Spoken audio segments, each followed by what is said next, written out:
कथेला सुरुवात करण्यापूर्वी नवीन असाल तर लाईक करा, आपल्या चॅनलला सबस्क्राईब करा आणि नोटिफिकेशन बेलवर नक्की क्लिक करा. तर कमेंटमध्ये आपली कथा कशी वाटते ते नक्की सांगायचं आहे. तुम्ही एक कमेंट आणि एक लाईक केल्यावरच मला कथा लिहायला उत्साह येतो आणि इथून पुढचे भाग खूपच इंटरेस्टिंग ठरणार आहेत. त्यामुळे एक लाईक आणि एक कमेंट नक्की करा. तर चला वळूयात कथेकडे. सर्वांना नमस्कार. रॉयल शेतकरी भाग 212 मराठी कथा. दिवसांमागून दिवस असेच आनंदाने आणि गडबडीत निघून गेले. अस्मीचे दिवस अगदी शेवटच्या टप्प्यात आले होते. त्यामुळे चैतन्यही रोजचे काम आटोपून लवकर घरी यायचा. अस्मीची प्रत्येक गोष्ट, छोटी मोठी काळजी तो स्वतः घ्यायचा आणि तो दिवस उजडला. रात्रीचे जवळपास 11 वाजले होते. सगळीकडे शांतता पसरली होती. चैतन्य रूममध्ये तिची विचारपूस करतच होता. तेवढ्यात अस्मीच्या चेहऱ्यावर अचानक तीव्र वेदनेची रेष उमटली. तिच्या पोटातून एक जोरदार कळ उठली आणि तिने अत्यंत वेदनेने चैतन्याचा हात घट्ट पकडला. अहो अहो, खूप दुखतंय हो. अस्मीला प्रसव कळा सुरू झाल्या होत्या. चैतन्य क्षणात सतर्क झाला. त्याने विलंब न करता खाली धाव घेतली आणि आईबाबांना हाक मारली. आईने पटकन हॉस्पिटलची तयारीची पिशवी उचलली तर बाबांनीही लगेच कपडे घातले. चैतन्यने गाडी दारात काढली. मागील सीटवर आई बसल्या आणि अस्मी वेदना सहन न झाल्याने आईच्या मांड्यावर डोकं ठेवलं होतं आणि आई तिला आधार देत होत्या. आई तिच्या डोक्यावरून प्रेमाने हात फिरवत तिला धीर देत होत्या. तर पुढे बाबा बसले होते. चैतन्य काळजीने गाडीचा स्पीड वाढवला आणि थेट हॉस्पिटलच्या दिशेने गाडी पळवली. गाडी चालवत असताना चैतन्याने एका हातानेच वाड्यावर फोन लावला. दादा, अस्मीला त्रास सुरू झालाय. आम्ही हॉस्पिटलमध्ये चाललोय. चैतन्याचा धावता आवाज ऐकताच वाड्यावर एकच गडबड उडाली होती. फोन ठेवताच आबासाहेब, शिवमराजे आणि प्रिया ताबडतोब हॉस्पिटलला जाण्यासाठी तयार झाले. पण त्याच वेळी वाड्यात एक अडचण निर्माण झाली होती. घरात आता फक्त लहान मुलेच उरणार होती. दुर्दैवाने घरची काळजी घेणाऱ्या गंगू मावशींचा भाऊ आजारी असल्यामुळे त्याही 2 दिवसांपूर्वीच गावी गेल्या होत्या. हॉलमध्ये प्रिया गडबडीत निघाली. तिने तिथे उभे असलेल्या प्रियांशला जवळ घेतलं आणि म्हणाली, प्रियांश, आम्ही सगळे हॉस्पिटलमध्ये चाललोय बाळा. अस्मियात तुला त्रास होतोय. हे ऐकून आबासाहेब जराच थांबलेच आणि काळजीने म्हणले, अरे रे, गंगू मावशी पण नाहीयेत ना घरी, गावी गेल्या आहेत. घरात एवढी सगळी लहान मुलं सोडून आपण सगळे एकत्र कसे जाणार ना. एक काम करा, शिवमराजे आणि लाडूबाई, तुम्ही दोघे जा, मी राहतो वाड्यावर मुलांकडे. तसा हा प्रियांश लगेच पुढे आला आणि त्याच्या चेहऱ्यावर नेहमीचाच तो गांभीर्य आणि पाटील घराण्याचा रुबाब स्पष्ट दिसत होता. तो आबासाहेबांच्या समोर उभा राहिला आणि अगदी कणखर स्वरात म्हणाला, आबासाहेब, तुम्ही सगळे जा, मी आहे ना घरी. मी पण पाटीलच आहे ना. एवढा मोठा वाडा आणि सगळ्यांना मी एकटा सांभाळू शकतो. तुम्ही अजिबात काळजी करू नका. अस्मी आत्तूजवळ तुमची गरज जास्त आहे. प्रियांशचे हे बाणेदार आणि प्रचंड समंजस बोलणे ऐकून शिवमराजांचे डोळे अभिमानाने भरून आले. एका लहानग्या मुलाच्या तोंडातून घराची जबाबदारीची पेलण्याची एवढी मोठी भाषा ऐकून आबासाहेबही थक्क झाले होते. शिवमराजे प्रियांशच्या पाठीवर प्रेमाने हात ठेवत म्हणाले, ठीक आहे आबासाहेब, प्रियांशवर विश्वास ठेवा, तो सांभाळेन सगळं. बरं बेटा प्रियांश, शिवांशी, रियांशी आणि पौर्णिमा झोपले की तू पण त्यांच्याच रूममध्ये झोप, म्हणजे सगळ्या मुलांवर लक्ष राहील तुझं. हो बाबा, मी एकाच रूममध्ये झोपतो सगळ्यांसोबत. प्रियांशने ठामपणे मान हलवली आणि हो, आम्ही निघाल्यावर आतून वाड्याचे मुख्य प्रवेशद्वार चांगले बंद करून घे, की बाहेर अतुल काकांना सांगू तुझ्यासोबत आत यायला. शिवमराजेंनी विचारलं. नको बाबा, अतुल काकांना उगीच कशाला ताण, मी आतून सगळं व्यवस्थित लॉक करतो, तुम्ही निर्धास्त जा. प्रियांशने अत्यंत आत्मविश्वासाने उत्तर दिले. मुलांच्या या अद्भुत समंजसावर आणि धैर्यावर सर्वांनाच कौतुक वाटले. खरोखर हा छोटा प्रियांश वयाने लहान असला तरी मनाने आणि विचाराने अगदी राजे आणि पाटील यांच्या पाऊल वाटावरच चालणारा एक परिपक्व वारसदार ठरत होता. आबासाहेब, शिवमराजे आणि प्रिया यांनी त्याच्या डोक्यावरून मायेने हात फिरवला आणि ते निर्धास्त मनाने हॉस्पिटलच्या दिशेने रवाना झाले. मागे प्रियांशने वाड्याचे मुख्य भव्य लाकडी दरवाजे आतून घट्ट लावून घेतले आणि ते सगळेच एका रूम मध्ये झोपायला गेले. सगळेच एकाच रूम मध्ये निघून गेले. शिवांशी आणि रियांशी यांना मातोश्री आणि बाबांना सोडून स्वतःच्या रूम मध्ये झोपायची आधीपासूनच सवय होती. पण पौर्णिमेचं गणित भलतंच वेगळं होतं. पप्पांच्या घरी असताना पप्पांच्या कुशीत शिरून झोपायची सवय. वाड्यावर आली की मामा आणि आत्तूच्या कुशीत घुसल्याशिवाय तिला झोपच यायची नाही. लहान होती ना. रूम मध्ये आल्या आल्या शिवांशी आणि रियांशीने तर एकमेकींच्या अंगावर थेट हातपाय टाकले क्षणात घोरू लागल्या. पण पौर्णिमा ती त्या भल्या मोठ्या बेडवर एखाद्या गवतावरच्या आळीसारखी सारखी चुळबुळ आणि वळवळ करतच होती. दुसरीकडे आपला प्रियांश राजे अगदी गुणीबाळ रात्रीचे 11 वाजले तरी पठ्याचा गणिताचा सराव चालूच होता. शेवटी स्कॉलरशिपची परीक्षा होती ना त्याची. आणि माणसात महत्वाकांक्षा असावी हे आबासाहेबांचे बोल. आणि स्वप्न सत्यात उतरवण्यासाठी शेवटच्या क्षणापर्यंत लढायचं हे शिवमराजेंचं वाक्य त्याने अगदी मनावर कोरलं होतं. जे हवं ते स्वतःच्या जिद्दीवर कमवायचं याच तयारीला तो लागला होता. पण ही पौर्णिमा त्याला शांत बसू देईल तर शपथ ना. तिची चुळबुळ ऐकून प्रियांशला डिस्टर्ब वाढला. काय ग, काही हवं आहे का तुला? प्रियांशने वैतागून विचारलं. तुम्हाला काय करायचंय? मी माझं बघून घेईल. पौर्णिमेने लगेच इगो दाखवला. बरं बाई, बघ तुझं तू. प्रियांशने पुन्हा पुस्तकात मान घातली. पौर्णिमा 2 मिनिटं शांत बसली आणि पुन्हा चुळबुळ सुरू झाली. प्रियांशला वाटलं बहुधा लाईटच्या उजेडामुळे तिला झोप येत नसेल. त्याने जाऊन लाईट बंद केला. अंधार होताच पौर्णिमा दचकून किंचाळली. प्रियांश, अहो, मला भीती वाटते, लाईट लाव आधी. प्रियांशने उसासा टाकला आणि पुन्हा लाईट लावला. पौर्णिमेचा ड्रामा इथेच संपला नाही. ती हळूच उठली आणि दारापर्यंत गेली. प्रियांशचं लक्ष तिच्याकडेच होतं. ती पुन्हा मागे आली आणि थेट प्रियांशच्या पुस्तकात डोकं घालून विचारू लागली. हे काय आहे? काय सोडवताय तुम्ही? प्रियांशने तिचं डोकं बाजूला ढकलत म्हटलं. तुला काय करायचंय? नाही कळायचं तुला, जा जप. मला कळतं, सांगा ना, ती हट्टाने म्हणाली. गणित आहे ती. हो, मग ठीक आहे. ठीक काय ठीक? तुला नक्की काय हवंय सांगशील का? झोपत का नाहीयेस? बाथरूमला जायचंय का? ती म्हणाली. ते मी माझं स्वतः करू शकते, तुम्हाला कशाला सांगू? पौर्णिमेने पुन्हा मान उडवली. ठीक आहे बाई, पण जा आता झोप. प्रियांश पुन्हा गणितात मग्न झाला. पण 2च मिनिटात पौर्णिमेने हळूच जाऊन त्याचा शर्ट ओढला आणि म्हणली, प्रियांश, प्रियांश, मला भूक लागली आहे. तो म्हणाला, हो का? आता कशाला मस्का मारतेस मग? जा, जाऊन खा काहीतरी. नाही ना, मला भीती वाटते एकटीला खाली जायची. वा, ओ झाशीची राणी, प्रियांश हसून म्हणाला. आता तर म्हणत होतीस मी माझं करू शकते आणि आता लगेच भीती वाटते होय? थांब, मातोश्रीने बनवलेले डिंकाचे लाडू आणतो तुला. ती म्हणाली, नाही प्रियांश, मला ते नाही पाहिजेत. मला की नाही गुलाबजाम हवेत. प्रियांशने आता कपाळावर हात मारून घेतला आणि म्हणाला, ए बाई, इतक्या रात्री कुठून आणू तुला गुलाबजाम? ती म्हणाली, अहो खरंच, मला रोज रात्री झोपण्यापूर्वी गुलाबजाम खायची सवय आहे. आज काढा प्यायले ना, म्हणून मी खाल्लेच नाहीत. ते काही नाही, घरात नसतील ते. तो म्हणाला, मी दुसरं काहीतरी आणतो ना. असं म्हणून तो बाहेर निघून लागला. तशी ती पुन्हा ओरडली, प्रियांश, मला एकटीला भीती वाटते रूम मध्ये. तो म्हणला, अगं वेडे, शिवांशी दी आहे, रियांशी आहे, तुला कसली भीती? अहो, त्या झोपल्यात ना, मग मला भीती वाटते. चल, भित्री भागवाई कुठली? प्रियांश हसत म्हणाला आणि त्याने शिड्याजवळचा लाईट चालू केला. नेमकं लाईटच्या प्रकाशात अंधारातून एक छोटासा उंदीर पौर्णिमेच्या पायावरून टुनकून उडी मारून गेला. आ मम्मी, उंदीर, पौर्णिमा ओरडली. प्रियांशने आता पुन्हा डोक्यावर हात मारून घेतला आणि म्हणाला, ए बाई, का घाबरतेस? उंदीरच आहे ना तो. असा काय वाघ बघितल्यासारखा ओरडतेस? चला आता पटकन खाली. नाही नाही, मी नाही येणार खाली. तो परत माझ्या पायावरून उडी मारेल. ठीक आहे, थांब इथेच, मी घेऊन येतो. ती म्हणाली, प्रियांश, मला भीती वाटते इथे. तो म्हणला, अगं चल ना मग खाली. नाही, मी नाही येणार. ए बाई, येतेस की राहतेस इथेच?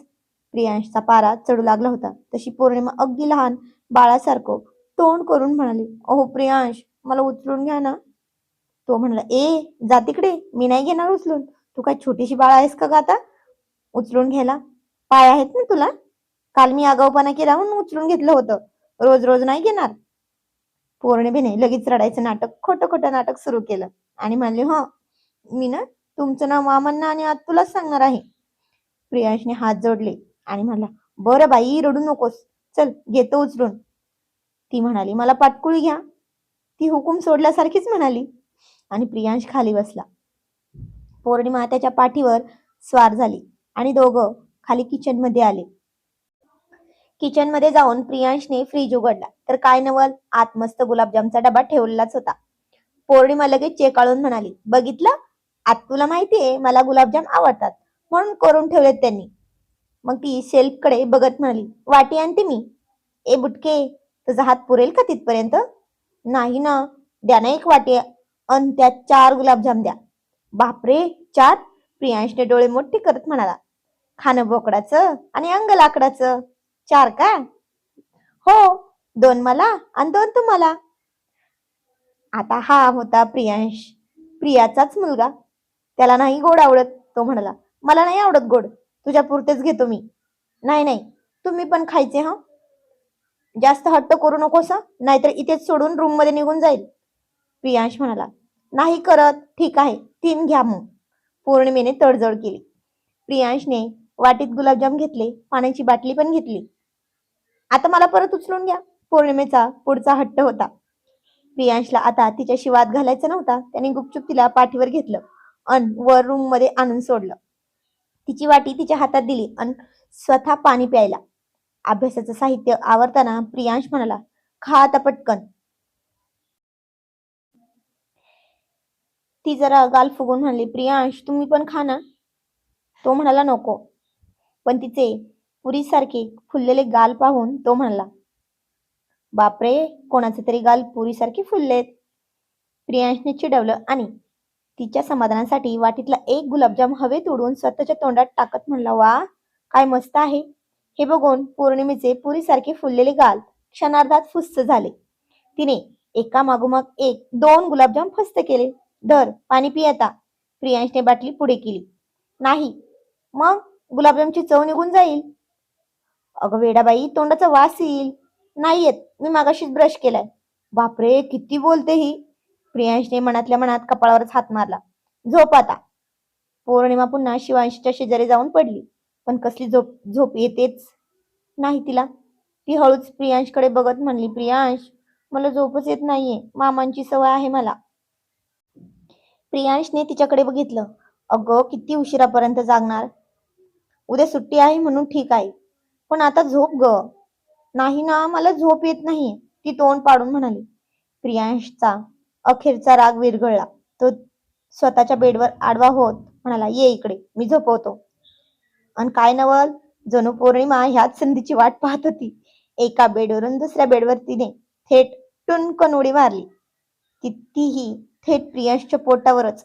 आणि तो म्हणाला, आई गो, ए म्हशी, काय खातेस ग, मारशील की काय मला?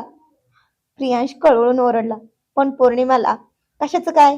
तिने आपले हात पाय थेट प्रियांशच्या अंगावर टाकले, त्याच्या खांद्यावर डोकं टेकवलं आणि एक हात त्याच्या गळ्यात टाकून म्हणाले, अशी कशी मरू देईल, मला भांडायला हवंय ना कोणीतरी, आणि चावायला पण हवंय. हो, बरं झोप आता. किती वाजलेत बघ. स्वतः झोपत नाहीस आणि मलाही झोपू देत नाहीस. प्रियांश पुटपुटला. पौर्णिमा त्याच्या छातीवर डोकं ठेवून हळूच म्हणाली, प्रियांश, माझ्या केसातून जरा मम्मी सारखा हात फिरवा ना, मला लगेच झोप येईल. तो मनातच म्हणाला, बापरे, रियांशी रियांशी हिच्यापेक्षा छोटी असून इतकी सतावत नाही, इतकं हिने मला आज सतावलंय. आणि खरंच काय जादू झाली. प्रियांशने तिच्या केसावरून मायेने थापटायला हात फिरवायला सुरुवात केली आणि पौर्णिमा क्षणार्धात शांत झाली. मामाची माया आणि मम्मीचा स्पर्श दोन्ही प्रियांशच्या त्या छोट्याशा स्पर्शात तिला लाभले होते. पौर्णिमा गाढ झोपल्याची खात्री झाल्यावर प्रियांशने हळूच तिला कुशीत घट्ट धरलं. उरलेला लाईट बंद केला आणि तोही झोपी गेला. सकाळ झाली अन वाड्यात नव्या उत्साहाचा वारा वाहू लागला. प्रियांश सकाळी उठल्यावर त्याच्या पाठोपाठ आपली छोटी पौर्णिमा पण टुनकन उठलीच. रात्री एवढा ड्रामा करणारी ही चिमुकली सकाळी मात्र एकदम समजूतदार झाली होती. कारण आता सकाळ झाली होती, अंधार पळाला होता ना, आणि तिच्या मनातील भीतीही गायब झाली होती. वाड्याच्या बाहेर गोट्यात नोकरांची कामे आवरून झाली होती. प्रियांशने वाड्याचं भलं मोठं दार उघडलं आणि बाहेरची ताजी हवा घ्यायला गेला. तेवढ्यात आपली छोटी पौर्णिमा किती हुशार निघाली बघा. तिने प्रियासारखीच सगळ्यात आधी अंघोळ उरकली, स्वच्छ सुटसुटीत कपडे घातले आणि स्वतःचा बेड अगदी व्यवस्थित आवरून ठेवला. बापरे, एवढीशी होती ती, पण किती समजूतदारपणा. तसंही गावाकडच्या मुलींना असं काम वेगळी शिकवायची गरज पडतच नाही बरं का. कधी काम शिकतात, कधी मोठ्या होतात अन कधी घरातल्या आईची जबाबदारी संपूर्णपणे स्वतःच्या चिमुकल्या खांद्यांवर घेतात, हे कळतच नाही. मुली खरोखरच किती लवकर मोठ्या होतात ना. इकडे शिवमराजांच्या फोन नंतर अतुल आणि जान्हवी सुद्धा वाड्यावर येण्यासाठी निघालेच होते. थोड्या वेळाने शिवांशी उठली. तिनेही आपलं आवरलं आणि खाली आली. पण आता प्रश्न असा पडला की सगळ्यांसाठी स्वयंपाक कुणी करायचा? कारण घरात तर सगळे लहानच होते ना. पण शिवांशी थोडी धीट होती. तिला थोडाफार स्वयंपाक यायचा. म्हणजे काय, एकच भाजी यायची, ती म्हणजे उकडलेल्या बटाट्याची चटणी. प्रियांश लगेच पुढाकार घेत म्हणला, एक काम करू दे, तू भाजी कर, मी पीठ भिजवतो. तशी पौर्णिमा मध्येच तिचे छोटे हात हलवत म्हणली, मला मम्मीने पोळ्या शिकवल्यात. मी खेळायचे ना तेव्हा ती मला पिठाचा गोळा द्यायची, तसं खेळता खेळता शिकले मी. प्रियांश हसून म्हणाला, ठीक आहे मग, मला पोळ्या भाजायला येतात, मातोश्रींनी शिकवले मला. चला तर मग आज आपल्या आत्या, आतू, मामा, आबासाहेब आणि तुझ्या आजी आजोबांसाठी प्रेमाने जेवण बनवूयात. सगळ्या मुलांनी एकावर एक हात ठेवले, ऑल द बेस्ट केलं आणि उत्साहाने कामाला लागले. प्रियांशने गॅस पेटवला. हे काम त्याला अगदी व्यवस्थित येत होतं. शिवांशीने बटाटे उकडत घातले. घरात जितकी माणसं तितक्या हिशोबाने तिने पाण्यात बटाटे टाकले. मग तिला मातोश्रींची आठवण झाली. ती म्हणाली, प्रियांश दादा, मातोश्री काय म्हणतात माहितीये? घरात जेवण नेहमी जास्तच बनलं पाहिजे. हो, तेही बरोबरच आहे, प्रियांश म्हणाला. मग मी यात अजून 5 बटाटे शिल्लक टाकते. असं म्हणून तिने 5 बटाटे वाढवले.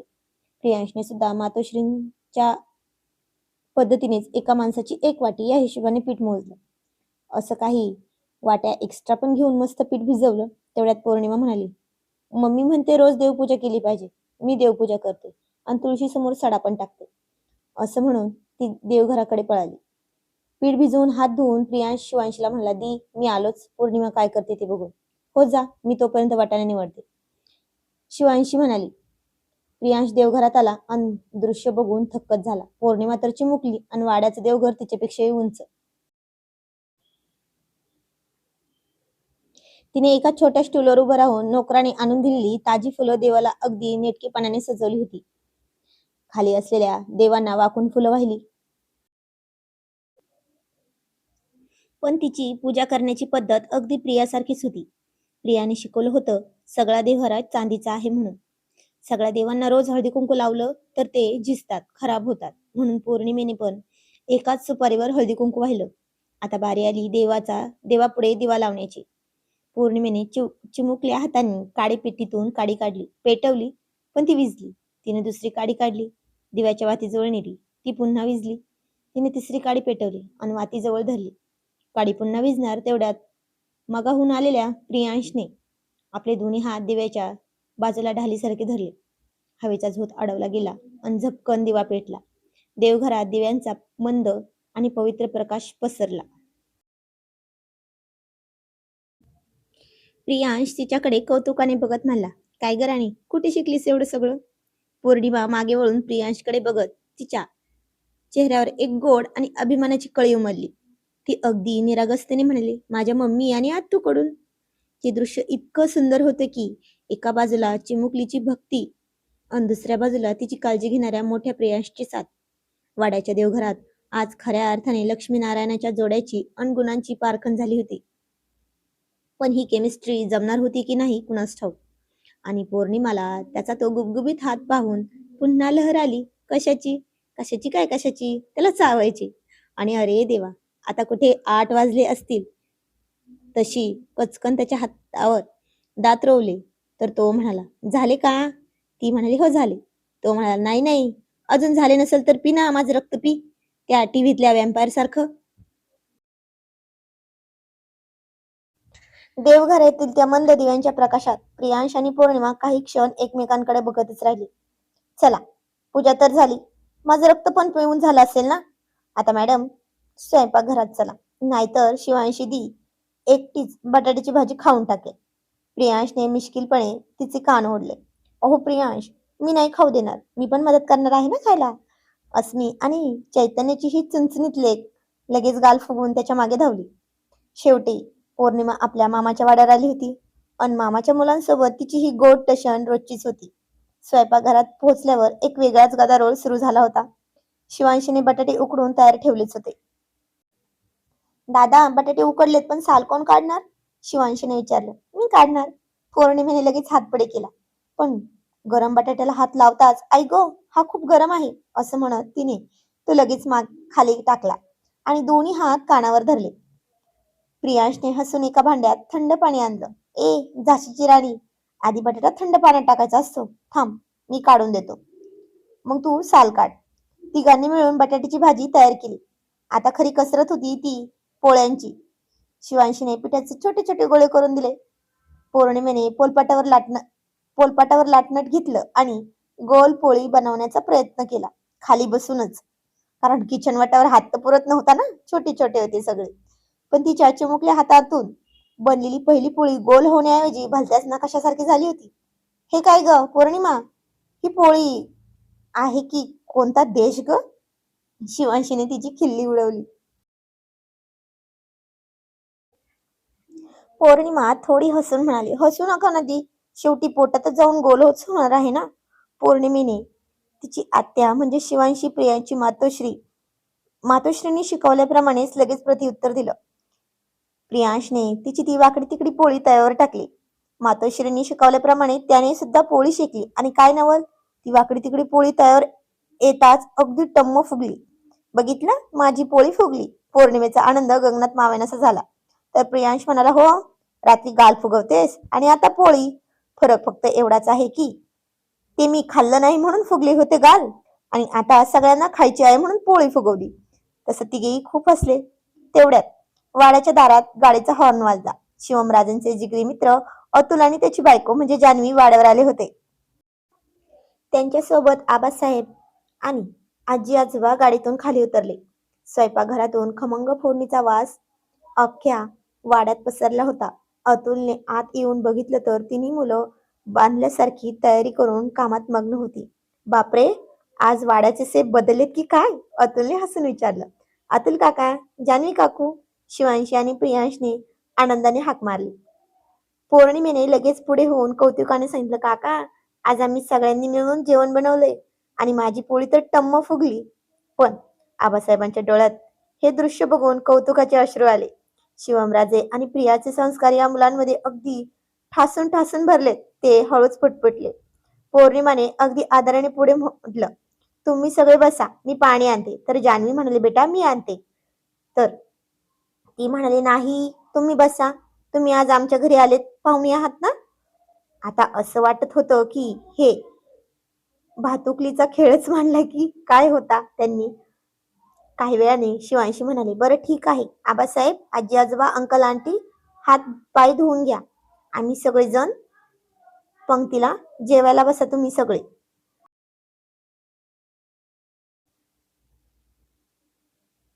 शिवांशीने बनवलेली उकडलेल्या बटाट्याची भाजी, प्रियांशने भाजलेल्या पोळ्या आणि पौर्णिमेचा तो गोड उत्साह. आजच्या जेवणात धान्यापेक्षा मुलांच्या मायेची आणि कौतुकाची चव जास्त होती. आणि पहिल्यांदाच मुलांचा आग्रह ते मोडू शकले नाही. प्रियांश राजे, आजची पोळी आणि भाजी एक नंबर झाली बरं का. अतुलने प्रियांशची पाठ थोपटली. पौर्णिमेने लगेच प्रियांशकडे बघून जीभ दाखवली आणि म्हणाली, बघितलं, मी लाटली म्हणून पोळी छान झाली. प्रियांशने फक्त हसून मान हलवली आणि मनात म्हणाला, ह्या तुझी लेक कधी सुधारणार कोणास ठाऊक. मामाच्या वाड्यावर लहानांच्या या चिमुकल्या हातांनी आज खऱ्या अर्थाने घरपण मिळवून दिलं होतं. आणि ते कोणी दिलं होतं घरपण मिळवून? तर आपल्या पौर्णिमेने. तर आजचा भाग कसा वाटला हे कमेंटमध्ये नक्की सांगायचं आहे. उद्याचा भाग यापेक्षाही खूप सुंदर आहे. तर जाणून घेऊया पुढील कहाणी पुढील भागामध्ये. तोपर्यंत धन्यवाद. Thank you for watching. Bye bye.